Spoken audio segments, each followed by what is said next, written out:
I'm Jordan Poole from the University of Michigan Basketball. You are watching TR Sports. Please enjoy.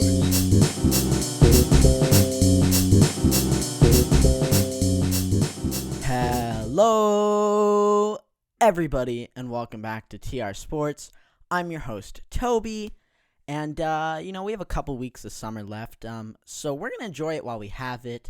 We're now in week 16 of the podcast, and this week in sports, summer sports, not a lot happened. The NBA is kind of slow. The NFL starts soon. College football starts soon. And baseball's in full swing right now. So in the next couple of weeks should be quite an interesting podcast as we approach the fall. Should get really fun over there. But today, again, slow week. Our lineup today, we're going to talk about the Phillies and their struggles for the past few weeks, even couple of months you can talk about, and how we could fix it during the offseason and what the Phillies can do right now to fix the problem. Then we're going to talk about the NFL preseason. We're going to talk about should there be a preseason in the future, and what would the changes be for the preseason if there were changes to be made in the future. Then we're going to have a new segment, I guess. It's not going to be exactly like Team Focus. There's not going to be an intro. I'm just going to call it Team Talk when we talk about a new NFL team every once in a while. Break down stuff like this week we're doing Carolina. So we're going to talk about, is Cam Newton a franchise quarterback? What does he bring to the table? And why have they struggled the past couple years? Then finally, we're going to end out the podcast talking about Carmelo Anthony. And is he being blackballed from the NBA?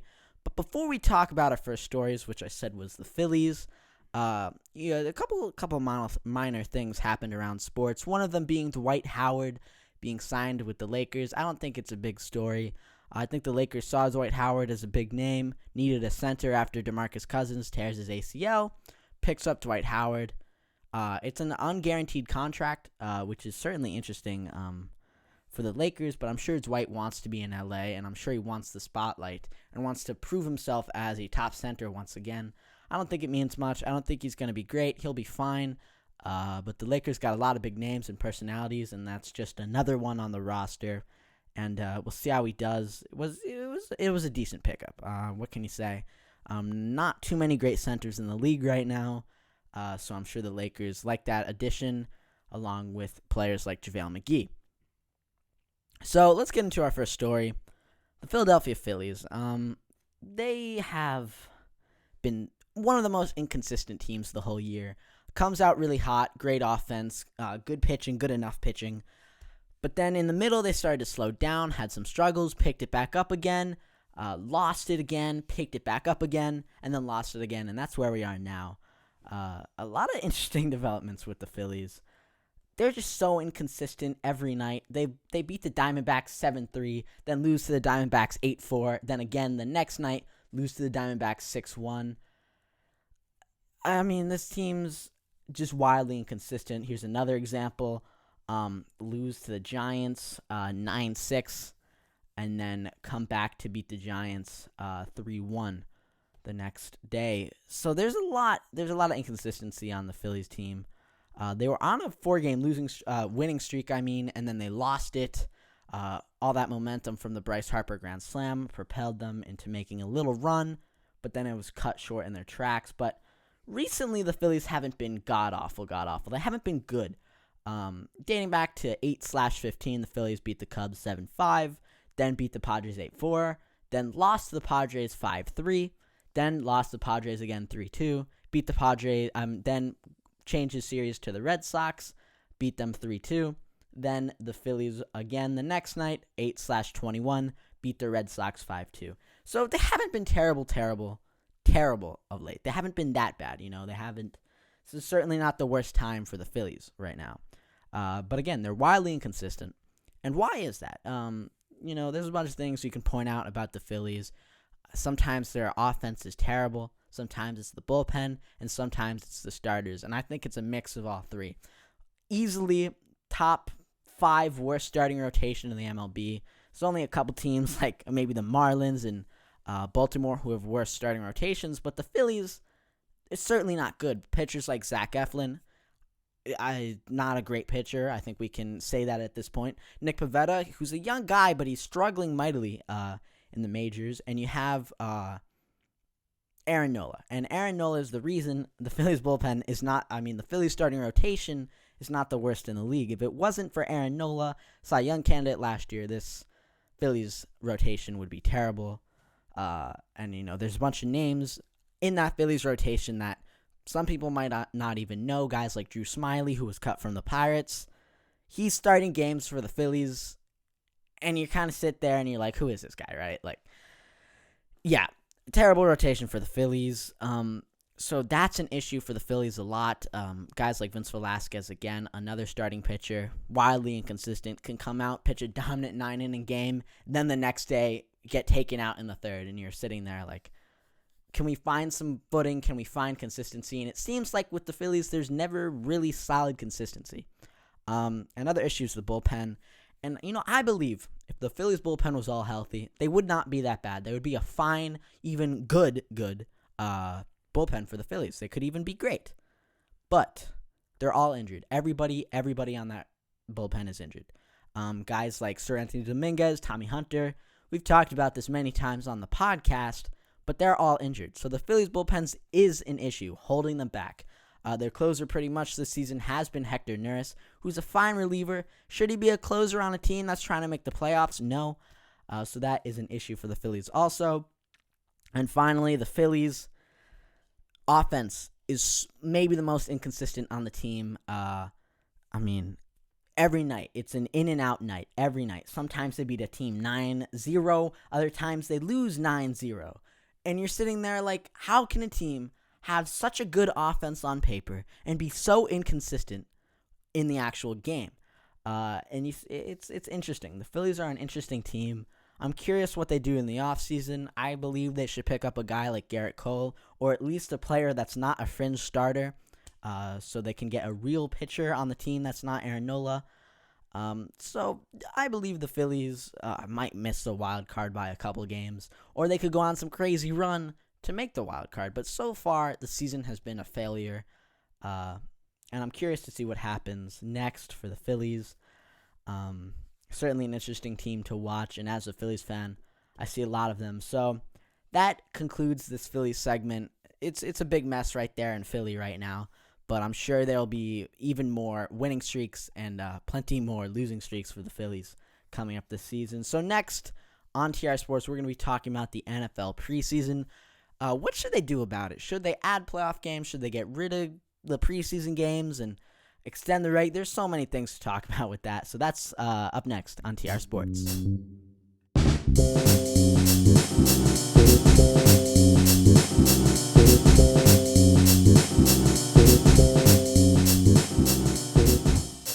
Welcome back to TR Sports. It is now time to talk about our next segment, and that is the NFL preseason. I guess the title's a little misleading because we're talking about what the NFL should do with the preseason in the future and how they can improve that going forward.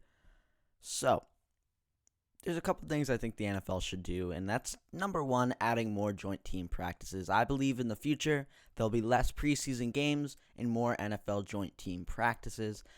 Stat I would point to for that is in 2015, there were 7 in total from all the NFL. There was only 7 joint practices. But then, in this year, there have been double that, 14 joint practices. So that is a doubling of what they did in 2014. I believe that trend, 2015, and I do believe that trend will continue to more joint practices. Also, if they're going to take away some preseason games, yes, if there's going to be more joint practices, there's going to be less preseason games. So this is what I have my plan. I have my plan laid out right here in front of me. This is what I think they should do, and we're going to talk about why they would do each one and the motivation towards each one. So this is listen, they're going to take away 2 preseason games. Going to take away those games. They're going to replace them with an extra round of the playoffs and an extra season game. So you're taking away 2 preseason games for an extra regular season game and an extra playoff game. Now, for me, for the fans, that is a big win. More teams make the playoffs, more football, more excitement, less preseason. I think that's a W for the fans. However, do I believe the owners will like all these moves? Probably not. The players, of course, too. They probably also don't like all these moves. Adding a season game for the players would add a whole bunch more wear on them, and they're probably not gonna want to take that many more hits. And that really adds up. If I play 15 years in the NFL, that's 15 more games I have to play. Even though it seems like one more game each season, that's 15 more games. And if I make the playoffs every season, and I have to play that extra game, right? So all these games add up, right? So the preseason games you take away, but you do put in hard regular season games. Because the preseason for the players, easy. A lot of the starters, they don't have to work super hard in the preseason. But when it comes to the regular season, they're going to go all out. So it's 15 more games of absolute wear and tear on their bodies. You're also adding a playoff round. I don't believe all the owners will enjoy this one, especially just because if you're a really good team like the Patriots and you're making the playoffs every year, you're getting the money. People are tuning in. If you're like the NBA, not everyone tunes into Game 5 of the first round of the playoffs, right? In the NBA, and I doubt the NFL wants that. And I do believe smaller playoffs are better, but, adding one more round, I don't think would hurt anybody for the NFL. I believe it would just be more football, more great postseason football. I think it would be a win for all the fans. Maybe not the owners, maybe not the players. And taking the 2 preseason games, I mean, no one really cares. That's why this is what I'm talking about this segment, and that's why I believe they should make a change going in with preseason in the future. Nobody enjoys the preseason games. I don't enjoy them. I believe the worst thing the preseason games do is make people overreact about players. Players like Daniel Jones on the Giants. Yes, he's completed 25 of 30 passes, but there's nothing special in any of those passes. And not only that, he hasn't even played against first-team defenses yet. People are freaking out about Daniel Jones over him going 25 for 30 against second-team defense. You better believe the 6th pick should be able to do that. You better believe that. So the worst thing the preseason does is overhype players. And yes, it does give us more football, but I feel like all of us would be better off by, getting rid of those unneeded preseason games and adding the regular season and playoff game. So that's what I think they should do. It's a short segment, but not every segment's super long on TR Sports. It's something I want to talk about. And again, kind of a slow week, and, that's an idea I had, and I wanted to talk about it. But next week we should pick up a little more. I believe college football starts next week. Don't quote me on that, but I think it does. So when we come back, we're going to be talking about the Carolina Panthers on Team Talk, the new segment here on TR Sports. Is Cam Newton a franchise quarterback? We're going to talk about that right next on TR Sports.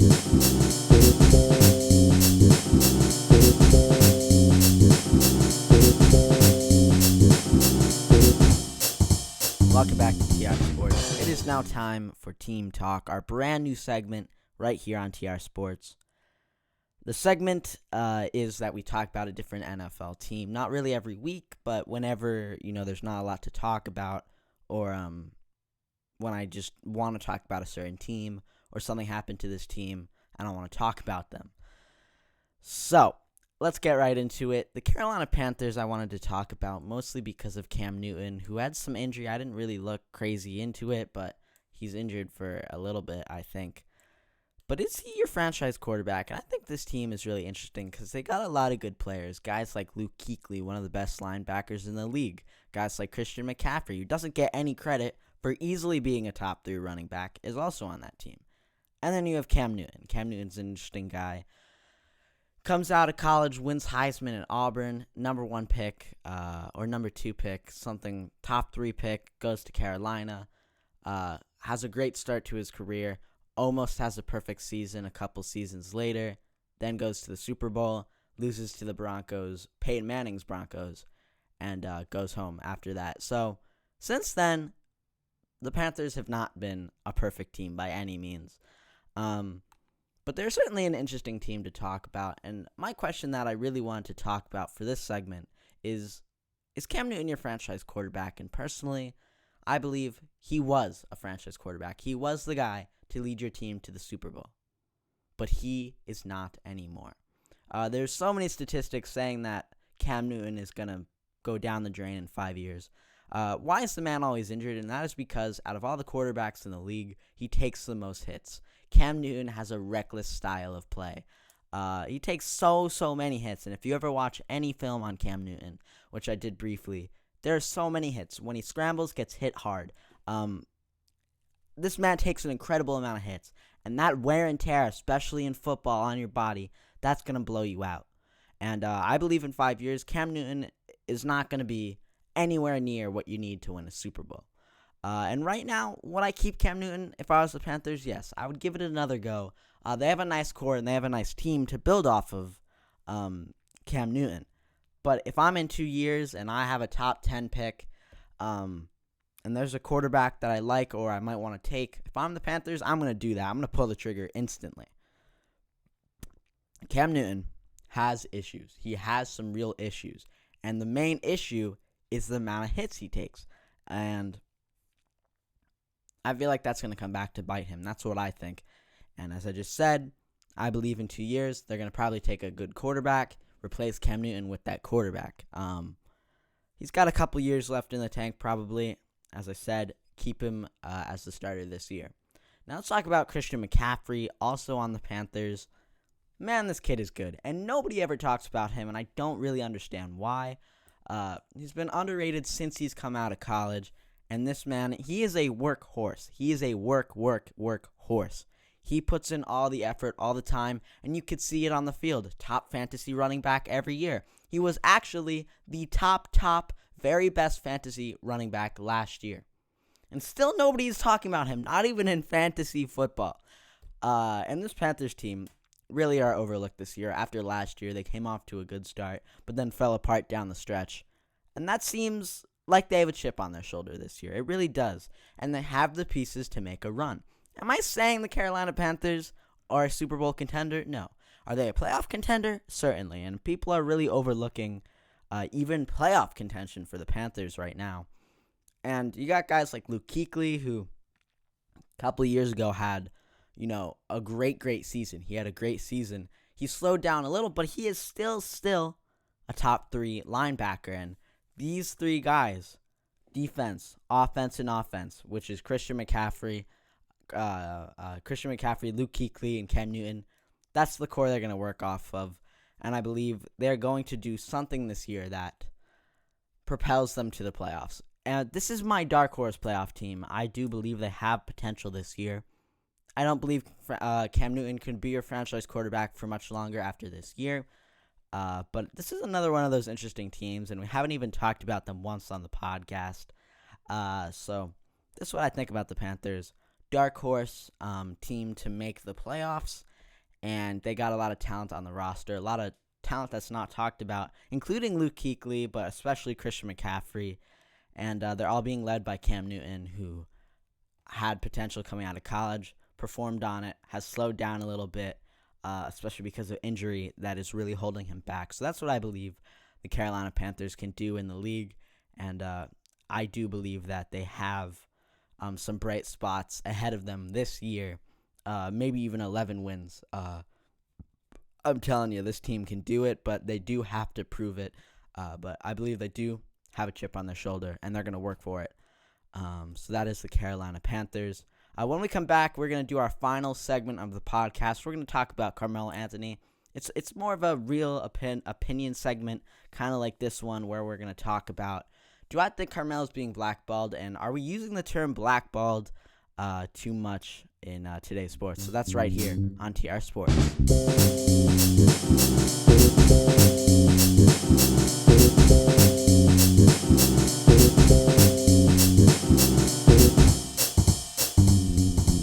Welcome back to TR Sports. It is time for our final story, and we're going to be talking about Carmelo Anthony. The story of Carmelo Anthony is a long one. Came from a town that he was very unfortunate guy growing up. Then he got a scholarship to Syracuse, killed it at Syracuse, wins national championship, makes his way to the NBA, wins Rookie of the Year, has an absolute stellar career thus far. But now Carmelo Anthony is some rough waters, and that's what we're talking about today. Carmelo Anthony is not in the NBA right now. He is out trying to get back in. And we're going to be talking about, is Carmelo Anthony being blackballed? I got this idea from Get Up on ESPN. I saw a segment talking about Carmelo, and I'm going to rebuttal what they said. I'm going to tell you why Carmelo Anthony's not in the NBA. Do I agree with it? I'm not sure. Would I take him on the Sixers? Probably not. It's iffy. I probably wouldn't take him on the Sixers, but we're going to be talking about why he's not in the NBA currently, because I do believe there is a reason. Let's start with the term blackballed. It's used a little loosely. It's when all the owners or the NFL or the MLB or the NBA decides, guys, don't sign this player. We don't have a good reason. We just don't want him in the league. A good example of that's a player like Colin Kaepernick. He was blackballed, and he had the talent to play at one point, but he does not anymore. People are still saying, you know what, sign Colin Kaepernick. You know, I'm not going to get political or anything. I believe what he did was very honorable. But Colin Kaepernick is no better than a guy like Josh McCown at this point, 3 years removed from the NFL. He's not going to be any better than really any of the backup quarterbacks right now. And people forgot on Colin's way out, he wasn't a really good starter anyway. And now he's 3 years removed. So Carmelo Anthony's not being blackballed. And there are reasons that I'm saying this. I'm not just saying this to say it. Carmelo Anthony, in his final years on teams like OKC and the Rockets, he refused to go on the bench. And that's, I believe, why teams aren't taking him. They don't believe that he will be happy a 7-point per game, 7th man on an NBA team. Teams don't want that. And, you know, if he was a no-drama queen, do it, put his head down, on the bench guy, I'm sure he could be on any NBA team. But on his way out, he created a fuss. People would ask him, Carmelo, do you want to be on the bench? And Carmelo would literally say, no, I don't want to be on the bench. I want to start, and I refuse to go on the bench. And that's why he's not on an NBA team, because it's the same thing as Dwight Howard, really. We talked about Dwight Howard at the beginning, and I'm going to circle back to that. The reason Dwight Howard isn't wanted by every single NBA team is for the production you're getting for Dwight Howard. It's not worth the trouble. It's not. And you could even circle that back to last week. The production you're getting from Antonio Brown is not worth the trouble. And there's a bunch of players like this. And there's so many examples. There are so many examples of guys like this. And then people are saying Carmelo's getting blackballed. And that doesn't make any sense to me. Because Antonio Brown in the NFL was traded for a 3rd and 5th round pick because he is a nuisance. Dwight Howard signed for a bag of change because he might not even get any money for his time with the Lakers, was signed for that because he is a nuisance. He gives you the name, but he gives you the unwanted attention. And then finally, Carmelo Anthony. People are saying he's getting blackballed, but it's the same thing as Antonio Brown, the same thing as Dwight Howard. Yes, he could probably be the 11th, 13th, 8th man on a team, but it's not worth the trouble. It's not worth it. What he has shown so far is that he's immature and incapable of accepting that role. And it is fact. It is true so far. Do I believe if Carmelo signed with a team at this point that he would be fine and take a bench role? I do. But I don't think the owners really want to take that risk at this point. The man's old. You're going to have to pay him some money. He's going to be all over the news. I doubt many NBA teams want that because that's not really what the NBA owners really like. He's not being blackballed. And adding on to the nuisance about the whole bench thing and the drama of him coming out of the NBA, he was scapegoated a little bit, but his game just doesn't fit the modern NBA either. Again, a lot like Dwight Howard, it's all mid-range. And there's quotes all the time of people talking about that Carmelo cared too much about scoring 30 points and too little about the team's success. And I do kind of agree with that. And that's the issue with Carmelo, is that he's kind of a drama queen that he showed at the end of the year. He cares too much about scoring his own points, cares too much about starting and not about the team. And he's too big of a nuisance to sign and get all that attention for an NBA team. They're probably not super into that. So that's why Carmelo's not in the league. Yes, he could probably be the 11th man on a team, but he shouldn't be. And I just couldn't believe watching some of the ESPN shows that they were saying that Carmelo, you know, saying that it is, you know, something more than just not wanting him on the team. And it's kind of like, it's quite obvious why Carmelo Anthony is not on an NBA team. It's not worth it for the owners, and I don't think it's no more than that. He's not being blackballed. Definitely not being blackballed. Nobody's working against him. If he was a player like Dirk Nowitzki and had the talent like he does now, no doubt he'd be an NBA team. But Carmelo, he reminds he's a nice guy, but he reminds me a lot of Dwight Howard. The Dwight Howard situation is very similar. Are you gonna take a player with moderate to good production over a guy like Jared Dudley? Because Jared Dudley is gonna put his head down and work. Carmelo Anthony, we don't know what he would do, and I don't believe people are going to take the risk. Is Carmelo Anthony a better player than Jared Dudley? I do. I do believe that. But he probably does have a spot in the NBA. Probably should be in the NBA. But I don't think it's any more than than teams being worried about what he would bring to the table. And, so that wraps up this Carmelo segment, and that also wraps up the podcast. This was a little shorter than I expected, about 25 minutes, I think. It was a decent podcast, and I hope you guys really did enjoy. I will see you guys next week. I believe we ended it strong with this Carmelo segment. I will see you guys in the next podcast, and after that, summer's over. So we got a couple weeks left, as I said. Enjoy it while you guys have it. So thank you guys so much for watching TR Sports, and I will see you all later.